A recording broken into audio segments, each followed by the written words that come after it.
there is a compelling need to review the conduct of the 2023 general elections. Whereas critical stakeholders have not had an agreed position on the conduct of the 2023 general election, whereas direct participants, political party chairmen, and candidates for various positions have not had a platform where they sat together to analyze the conduct of the entire electioneering process. Whereas there is a need to sift and keep aside myths and fictions from the facts and figures of the election. The Civil Society Central Coordinating Council, having identified these needs, has put together a political roundtable to engage in a very robust discussion and interaction to identify the real issues. Therefore, after extensive debates and deliberation and following intensive analysis and ventilation of thoughts and ideas, the political roundtable reviewed as follows. The National Roundtable reviewed the technological innovations introduced by the Commission, including the bimodal voters accreditation system BVAS, and the INEC result viewing portal IREV, and commended both innovations as having helped to strengthen the integrity of our elections. The National Roundtable reviewed the pre-election internal discipline mechanism adopted by INEC, which helped reduce internal wrangling within the political parties and the tendency for factionalization of the political parties. I beg to digress a bit on this particular point. The Roundtable have viewed seriously that there is no political party in Nigeria that doesn't have one or two issues in terms of their internal arrangements.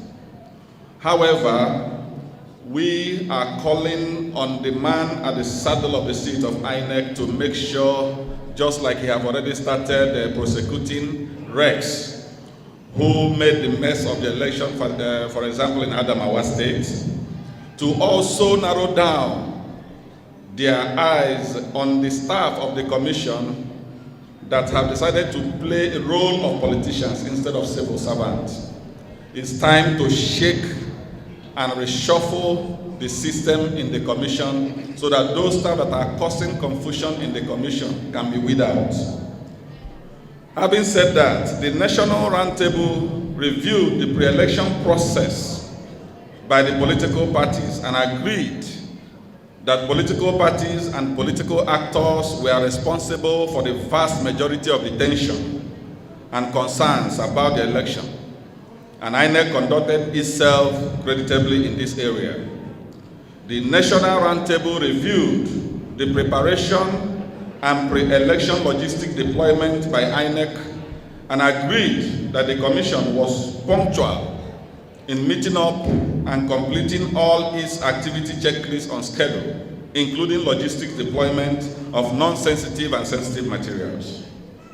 The National Roundtable reviewed the role of the BVAS and the IREV in the electoral process and commended the roles the deployment of both innovations is playing in the various tribunals to prove the actual outcome of the elections. The National Roundtable reviewed the modus of collation and announcement of results and decried the wrongful use of armed security personnel to compromise the electoral process at the collation centers and called for introduction of the use of technology in this aspect of the process. The National Roundtable reviewed the post-election application for certified true copies of relevant election documents by both petitioners and respondents at the various election tribunals, and commend INEC for making available the copies of the huge volumes required, including the digital reports of the BVAS and IREV. This, the Roundtable admits, reinforces the credibility of the election and the neutrality of the Commission. The National Roundtable reviewed the reports of continued efforts by politicians to compromise the BVAS machine for the upcoming governorship election in Imo State, my dear state, Bayelsa, and Kogi states. The Roundtable reviewed worrying reports that there are ongoing efforts to compromise the machines which were test run during the general elections and currently being perfected on how to upload fake and false accreditation figures on the machine. This troubling issue is referred for further investigation and confirmation by the Roundtable leadership. The National Roundtable reviewed the publicly quoted expenditures of the Commission for the conduct of the election and adopts its view of financial experts at the Roundtable that the figures tally with the technological and other innovations by the Commission for the conduct of the elections. Issues such as effective security features on all the different result sheets for each election was novel and worthy of commendation, and made it impossible for result sheets of any polling unit to be used in another polling unit. The National Roundtable reviewed the situations where there were attempts to manipulate the collation of results, and at all times agreed that armed security personnel were deployed by politicians to compel the unlawful actions. Roundtable calls for further engagements with security agencies on redefining their roles in electoral processes and stemming the tide of security personnel aiding the rigging of election, and calls on the National Assembly to amend the Electoral Act to include deployment of technology in the collation and announcement processes of our elections. The National Roundtable reviewed the outcome of the 2023 general election and adopted the fact that this was the most politically diverse National Assembly in the history of our country and in the history of our democracy, with no fewer than 6 political parties having representatives in the National Assembly. The Roundtable observed that in the House of Representatives, members from the minority parties are in the majority in the House, showing a truly representative House as voted by the people.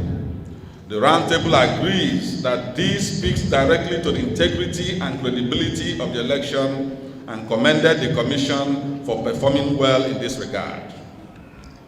The National Roundtable therefore frowns at the stereotype attack on the chairman of the Independent National Electoral Commission, Professor Mahmood Yakubu, who happens to be the same person that put everything online to push through the technological innovations and reforms, cleaned up the voter register, is prosecuting and disciplining staff as high as the State Resident Electoral Commission, insisted that BVAS must be used for the election.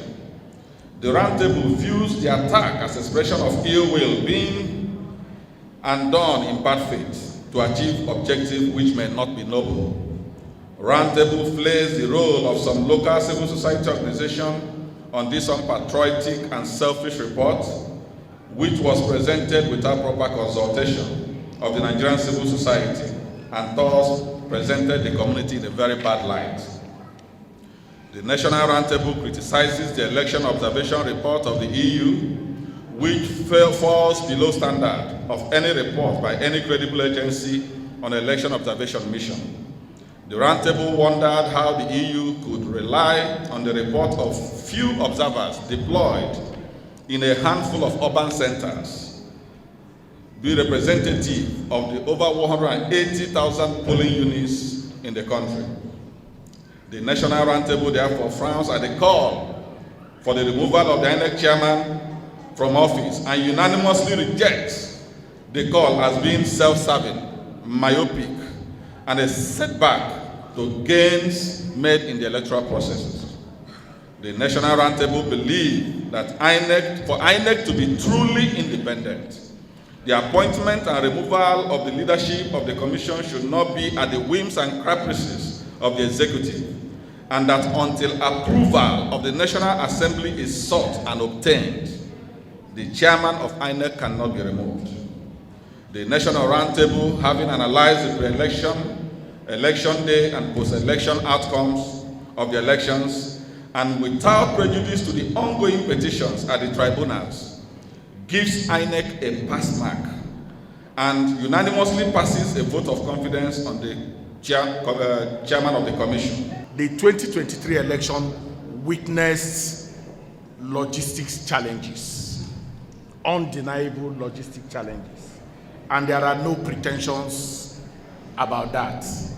And that happened first and foremost because we're a big country. Our topography can be challenging. That is one side of it. But those things did not just happen on us, they've always been there. So we should have found a solution to those challenges. The next is the subversive activities of certain elements within the Independent National Electoral Commission that are managing the election by first and foremost ensuring that the number of vehicles that were meant to be deployed to make sure that materials are taken from different points, different polling units, different areas, were not taken there on time. We also have the challenge of the security that has to accompany those materials from one point to the other. In most cases, we find out that the security agent starts their march past in the morning before escorting those vehicles. So logistics challenges, we must, as a nation, address those perennial logistics challenges because it affects the punctuality index for every election. And there is no way we can continue a situation in which we announce that elections will start at 8:30 and end about 2:30, and in many cases it extends even to the next day. Those are things that we need to deal with. The second issue is the deification of technology. We have deified technology to the point where we have given the impression that technology will solve all our problems. But even the most advanced technologies in the world are very cynical in deploying technology to the election.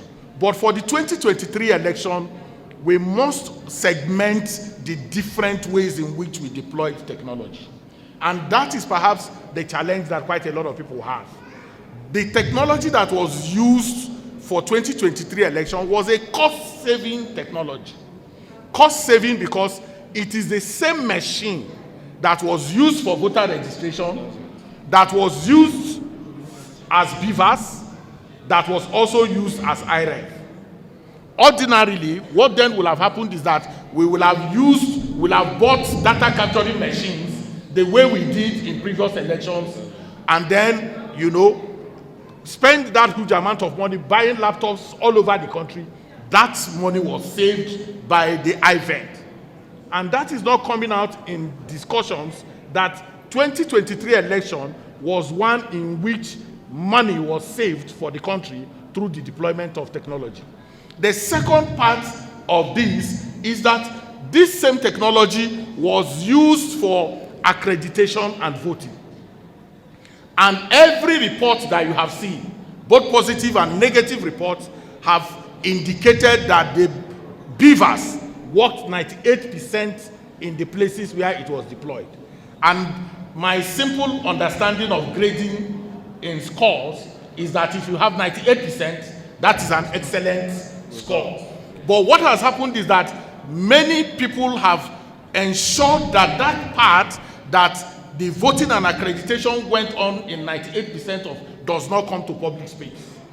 And what have we done? We have stayed on the announcement, the declaration and announcement of results, and the non-upload of results in the IREF. And through that, we have criminalized the use of technology in 2023 election. But the truth of the matter is that announcement and declaration of results in our election is manual.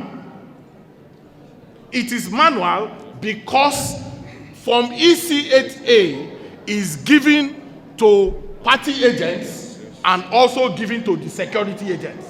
It is only after they have collected these documents that the result is then uploaded into the portal. Now, what is the value of this portal? Why are we celebrating the portal?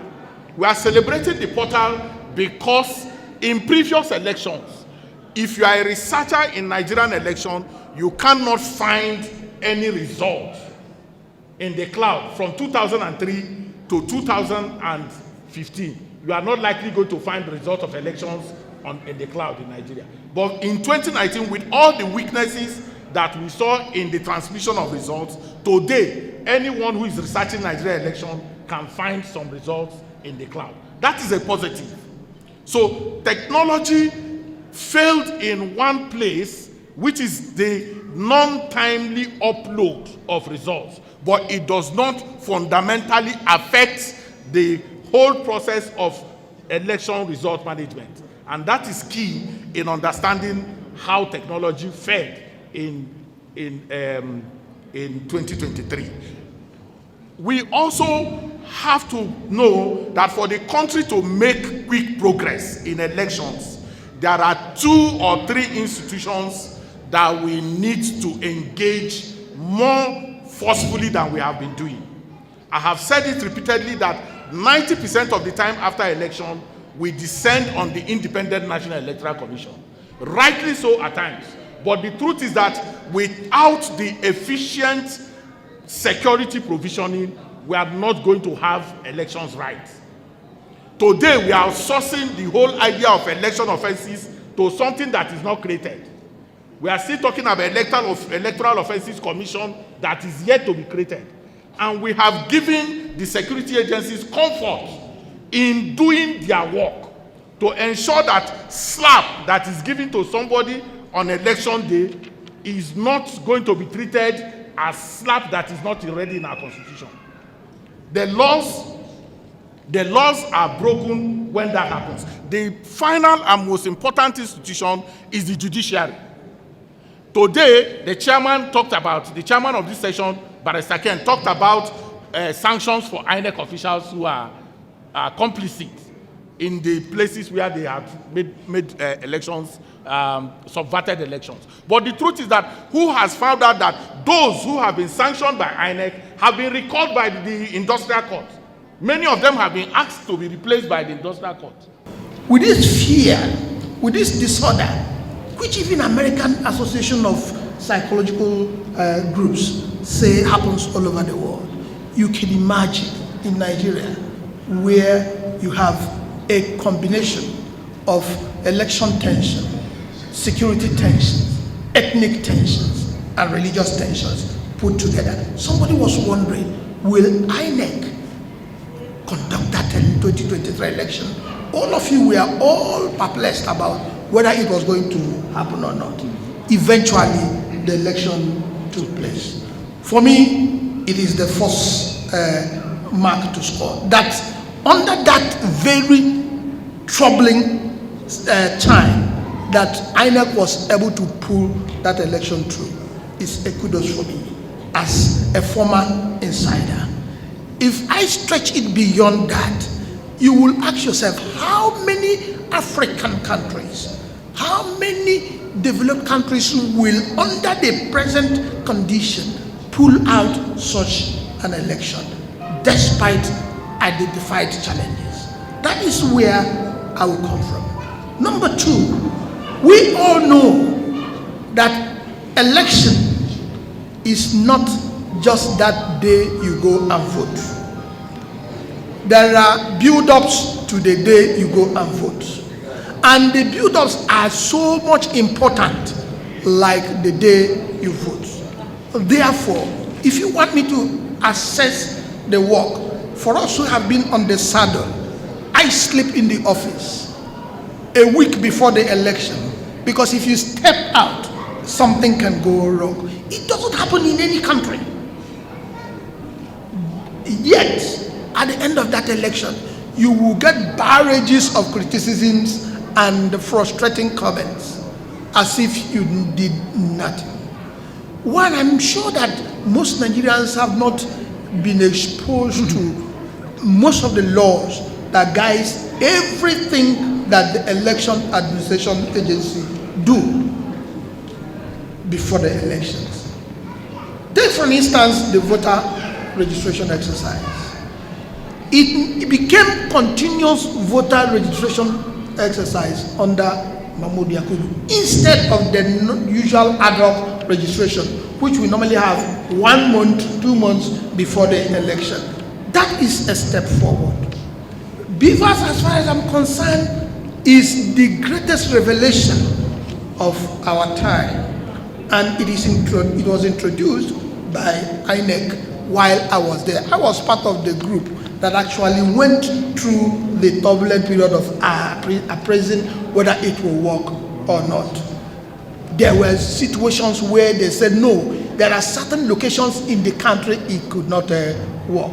Today, the 2023 election has exposed to us that Vivas indeed can work in all the nooks and crannies of our great country called Nigeria. So that is a plus. You go down the line. The political party primaries, I'm happy I'm speaking to most political party officials here. We have never had this level of lesser rancor-free political party primaries before an election. And that was a build-up. The CVR for me was like a carnival of participation by Nigerians. And today, we will keep growing. I will advise that in analyzing, in reviewing 2023 general election, we should, as a people, apply that principle of appreciative inquiry. Let us first of all gather the good aspect of it, and then look at the bad aspect of it, and compare and see whether we have made any step. If we have, yes, we will keep building that institution. I felt aggrieved after losing the election and ordered my lawyers to go to the tribunal to challenge the outcome of the election. However, after a series of meetings with my lawyers, we discovered that we were moving in the wrong direction. We got a report from CTC of INEC with Beavers and RRF report. It became obvious to us that the election was free and fair than we believed.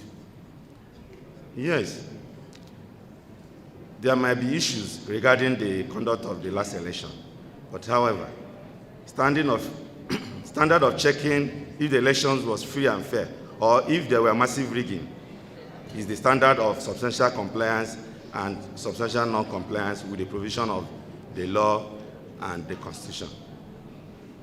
However, we reviewed the document, separating facts from emotions. We instructed our lawyers to withdraw the petition. It is obvious that only 3 political parties are still in court challenging the election, out of 5, which I was one of them. If only 3 are still in court, meaning that it is only 17%, and 83% are still in support, those who didn't go to court or who withdrew their matter, meaning that INEC did a good election or conducted good election.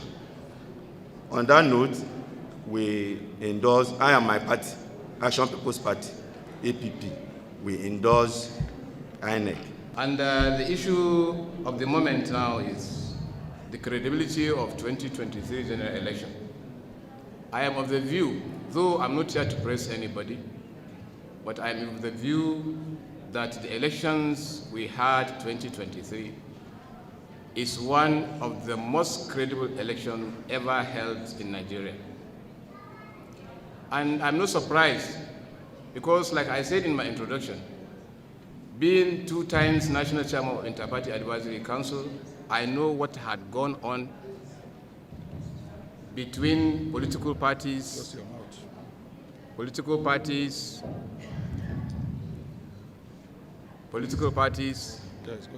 and all other stakeholders on managing elections in Nigeria. This process started about 6 years ago.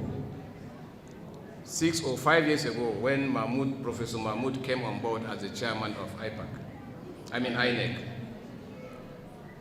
They came with a lot of ideas, with a lot of innovations to see how they can strengthen the electoral process in Nigeria.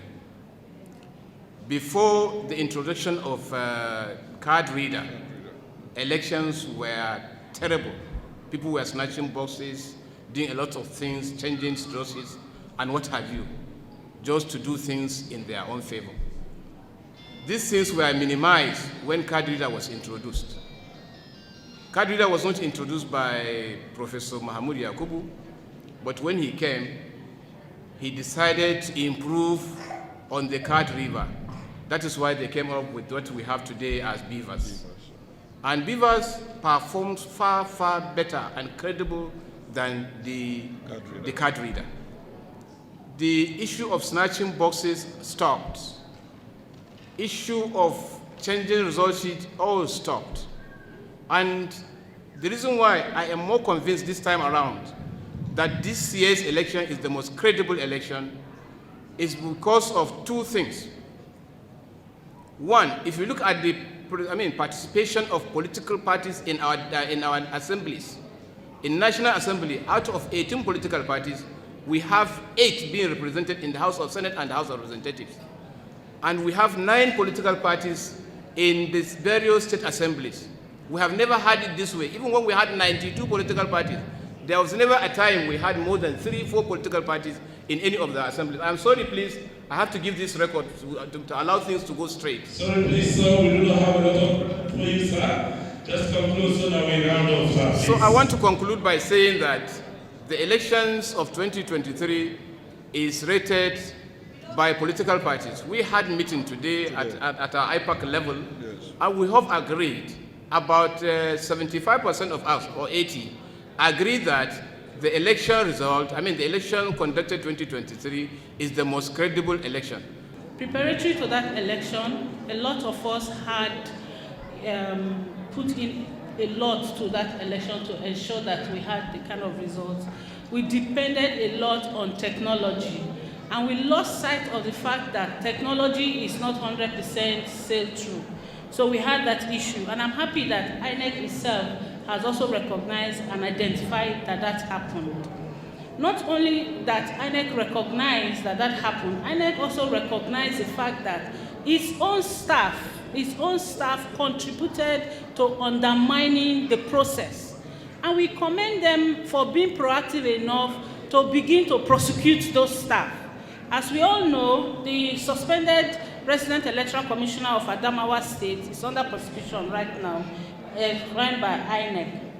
So we have all of these things coming, and I think that mostly recommendations should be what we put out to INEC so that we'll continue to make our elections progress.